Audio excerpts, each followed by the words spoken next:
اللہ لوگوں کے مرنے کے وقت ان کی روحیں قبض کر لیتا ہے، اور جو مرے نہیں ان کی روحیں سوتے میں قبض کر لیتا ہے، پھر جن پر موت کا حکم کر چکتا ہے ان کو روک رکھتا ہے، اور باقی روحوں کو ایک وقت مقرر تک کے لیے چھوڑ دیتا ہے۔ جو لوگ غور و فکر کرتے ہیں ان کے لیے اس میں نشانیاں ہیں۔ کیا انہوں نے اللہ کے سوا اور سفارشی بنا لیے ہیں؟ کہو کہ خواہ وہ کسی چیز کا بھی اختیار نہ رکھتے ہوں اور نہ کچھ سمجھتے ہی ہوں تب بھی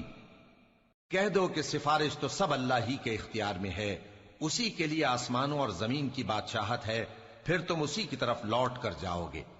اور جب ایک اکیلے اللہ کا ذکر کیا جاتا ہے تو جو لوگ آخرت پر ایمان نہیں رکھتے ان کے دل گھٹ جاتے ہیں، اور جب اللہ کے سوا اوروں کا ذکر کیا جاتا ہے تو فوراً خوش ہو جاتے ہیں۔ کہو کہ اے اللہ، اے آسمانوں اور زمین کے پیدا کرنے والے، پوشیدہ اور ظاہر کے جاننے والے، تو ہی اپنے بندوں میں ان بات